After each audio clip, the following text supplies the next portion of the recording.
Ok, senhores, boa noite.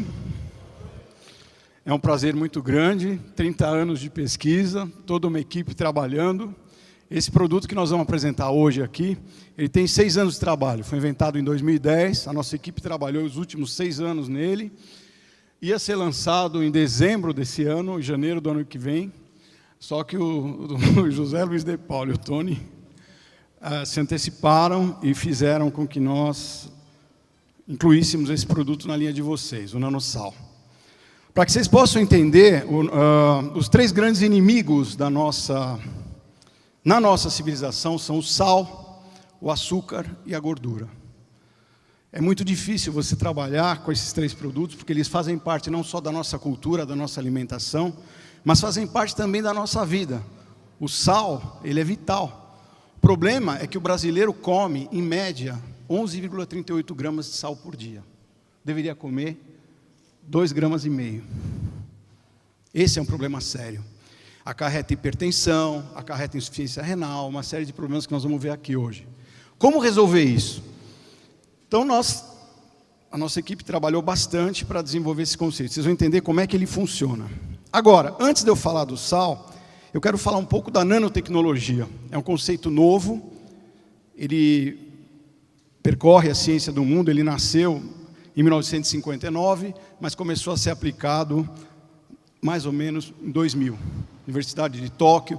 Então, é um conceito muito avançado, é um conceito onde a gente trabalha na intimidade da matéria, vocês vão entender aí, eu vou mostrar a escala. A gente trabalha com moléculas, e aqui vocês têm partículas de sal com 500 nanômetros de diâmetro. Eu vou mostrar para vocês o que é isso. São muito pequenas. Para você ter uma ideia, um fio de cabelo teu tem 150 mil nanômetros. Cada fio de cabelo teu tem 100 a 150 mil nanômetros, na escala de medida.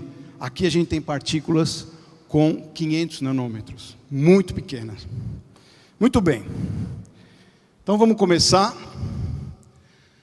Como é que o homem começou a se relacionar com o sal? Ele descobriu que ele era um grande conservante no passado. Ele descobriu que ele era um grande estimulador de apetite, um grande tempero e um grande conservador, principalmente de alimento. Então, a partir do momento que ele começou a retirar do mar e da terra o sal gema e o sal marinho, ele começou a moer esse sal para poder usar. E ele foi empregado, hoje ele chega na forma que a gente conhece como sal refinado, e está em todas as mesas do planeta inteiro. 7,5 bilhões de pessoas comem sal todo dia. Muito bem. As partículas de sal hoje, a gente tem aqui o sal gema, a gente tem o sal grosso e o sal refinado. Qual o tamanho das partículas hoje em dia? A gente tem um fundo de uma agulha aqui e uma cabeça de alfinete. Essas partículas estão na faixa de 0,5 milímetro a 1 milímetro. 500 microns a 1000 microns. Esse é o sal que a gente come. Está aqui. Você tem uma escala com 1 milímetro e tem os 3 grânulos de sal aqui, os 3 cubinhos de sal. É isso que a gente come. O que nós fizemos? Como é que a gente trabalhou? Aqui está o mesmo cubo de sal, a matéria-prima que a gente usa, que a gente come normalmente todo dia. E aqui está o sal, nanosal. Essa é a escala. Então, a gente pegou o mesmo material e dividiu em partículas muito menores, 500 nanômetros. Isso acarreta no quê? Isso me traz que benefício? Isso melhora o quê? Nós vamos entender agora. Opa! Para que vocês possam entender o que é uma partícula de 500 nanômetros, eu tenho aqui a Lua. A Lua tem aí 3.000 quilômetros, mais que 3.000 quilômetros de diâmetro. 3.000 quilômetros. Se você jogar uma moeda de 1 centavo, que tem 1 centímetro aproximadamente de diâmetro na Lua, é a mesma coisa que você pegar 1 nanômetro numa bola de futebol. A escala é essa. Como se a Lua fosse uma bola de futebol e um pingo de 1 nanômetro, uma moeda de 1 centavo na Lua. Essa é a escala. É difícil de imaginar. É muito difícil a gente poder entender isso. Os aparelhos para medir isso daí são só microscópios de força atômica, microscópios eletrônicos de varredura, etc.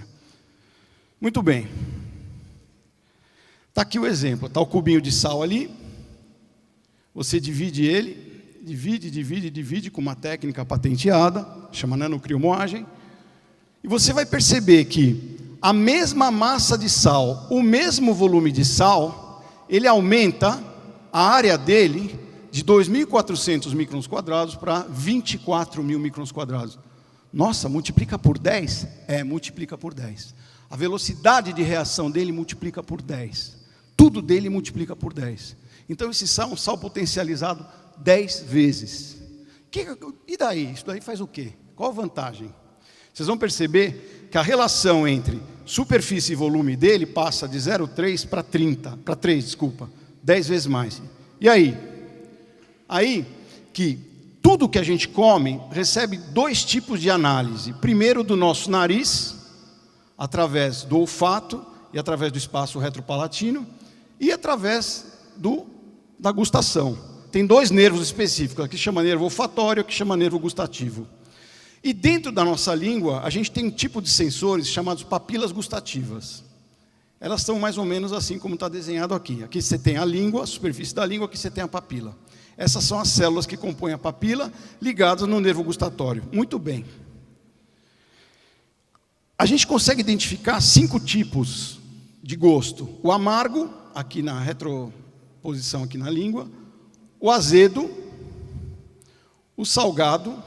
O doce. E tem um outro que não está aqui, que chama umami. É o gosto daquele glutamato monossódico.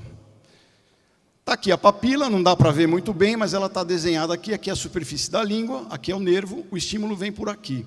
O sal encosta nessas papilas, não sei se todo mundo está conseguindo ver aí.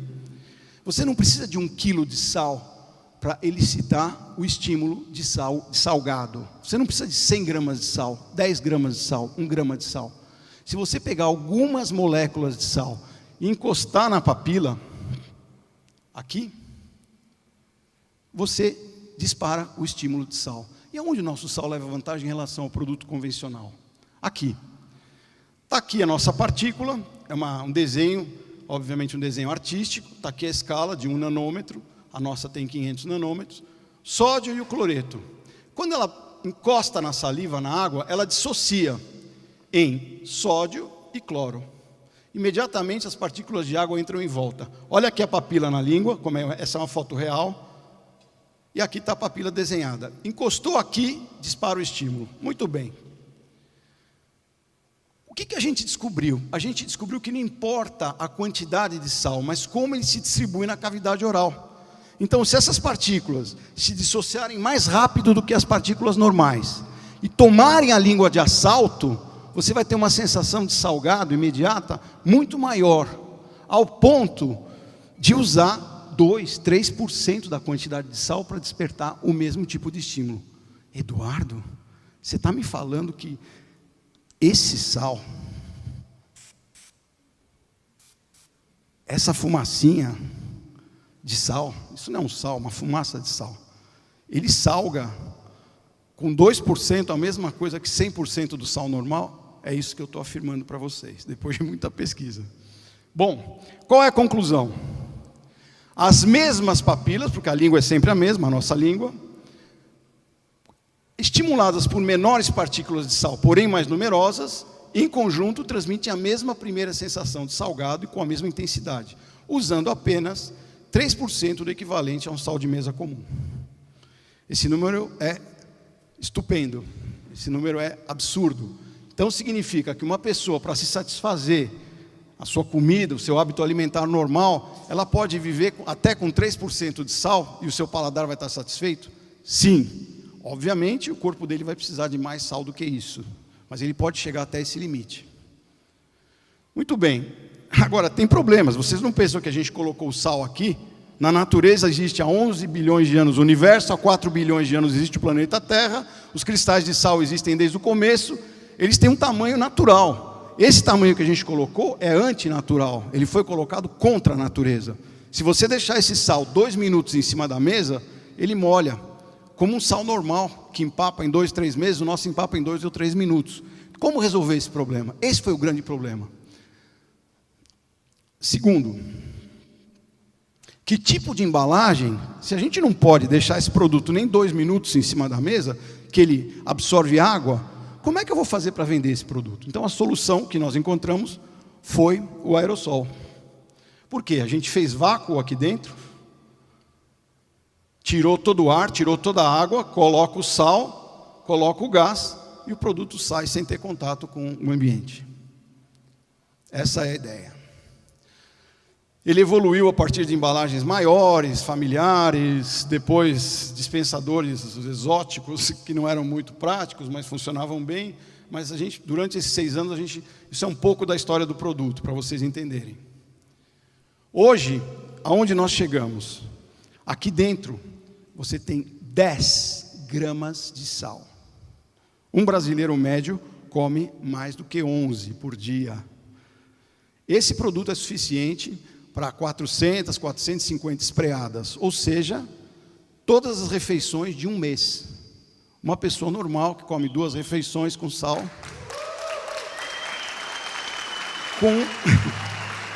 com a quantidade de sal de um dia, você vai comer durante um mês. Esse é o milagre. Quais são os benefícios desse milagre? Vamos falar um pouco agora de ciência. Todo mundo sabe que o sal é o eletrólito que regula a volemia, regula a quantidade de água que a gente tem no organismo. Você diminuindo a quantidade de sal circulante no teu plasma, você diminui o líquido. Então você automaticamente desincha. Né? Muitas pessoas são inchadas porque elas estão com muito líquido retido no corpo. E quem segura essa água é o sal. O sódio especificamente. Você tem uma redução da pressão arterial. Claro, essa água vai sair do plasma sanguíneo. Um fulano que pesa 70 quilos tem 6 litros de sangue. Se ele retém líquido, ele tem 7 litros de sangue. Esse litro a mais, essa água que está no sangue dele, força o coração dele a trabalhar com um débito cardíaco muito maior. Ele é obrigado a fazer um trabalho maior. Então, a primeira causa de morte no planeta não é AIDS, não é câncer, não é acidente de trânsito, que todo mundo ouve falar muito. A primeira causa de morte no mundo são as moléstias cardiovasculares. Infarto do miocárdio, insuficiência cardíaca, congestiva, etc. Então, como evitar isso? Fazendo o coração trabalhar o que ele foi programado para trabalhar, não a mais. Agora, como falar para uma pessoa comer menos sal? É difícil. A pessoa fala, essa comida sem sal eu não gosto, me dá prazer. Terceira coisa. Isso aqui principalmente para as mulheres. Pouca gente sabe que a osteoporose é uma doença geriátrica, uma doença da terceira idade, só que ela começa na infância. As menininhas, quando estão mamando ainda na mama da mãe, aquela mãe consome muito sal, aquela criança recebe muito sal, ela começa a liberar do organismo dela cálcio e magnésio para poder equilibrar o excesso de sal. O rim dela trabalha jogando para fora cálcio e magnésio a vida inteira. Enquanto ela tem os estrógenos, os hormônios normais, ela está na puberdade, tudo bem. Quando ela chega na menopausa, não tem mais os hormônios, ela começa a sofrer, começa a quebrar fêmur, começa a quebrar bacia, começa a quebrar coluna. Por quê? Essa moléstia que ela desenvolveu na terceira idade, começou na infância. Pouca gente sabe disso. O excesso de sal é um dos grandes causadores desse problema. Finalmente, o rim. Todo mundo sabe que o coração e o rim trabalham juntos. Um bombeia o sangue, o outro filtra o sangue. Então, todos esses íons, eles são retidos ou são liberados no rim, e a pedra nos rins, a famosa pedra nos rins, a formação de cálculo renal, ela diminui os riscos disso. Finalmente, é isso que eu tinha para falar, assim, rapidamente sobre o produto. Para encerrar a minha fala, eu gostaria de falar da emoção eu sou um homem de laboratório, um homem de fábrica. Vocês me encontram lá em Valinhos com a minha equipe todo dia das 9 da manhã às 9 da noite, trabalhando nos produtos, nos projetos. É bem difícil que eu tenha contato com o cliente. Mais difícil ainda que eu tenha as pessoas que vão difundir a nossa ideia, 6 anos do nosso trabalho, levado de boca em boca, ajudando as pessoas que vão usar esse produto. Segundo o doutor Luiz, do Sírio-Libanês, o chefe do Instituto de Ensino e Pesquisa, ele falou, Eduardo, se nós conseguirmos implantar esse sal, nós vamos salvar 30 mil pessoas de morte por causa cardiovascular por ano no Brasil. Nós temos 206 milhões de habitantes, 30 milhões de hipertensos, Desses 30 milhões de hipertensos, 15 milhões sabem que são hipertensos. Desses 15 milhões, 7 milhões e meio se tratam. Desses 7 milhões e meio, a gente estima que 5% a 10% podem consumir o nosso produto. Então nós vamos salvar em torno de 30 mil pessoas por ano. Eles não precisam saber isso, a gente sabendo já está muito bom. Então eu queria dizer da emoção que eu tenho de poder compartilhar esse trabalho, fazer esse trabalho chegar no consumidor de uma forma informada, de uma forma clara, com gente entusiasmada, gente que está buscando o sucesso e que junto com isso está fazendo o bem. Queria dizer da gratidão que eu tenho ao José Luiz de Paula, ao Tony Silva, a toda a equipe da Daimler por nos convidar para essa demonstração, né, do nosso produto. Espero que vocês tenham muito sucesso, que vocês consigam ajudar muita gente, consigam ajudar as suas famílias. Graças a Deus. Muito obrigado.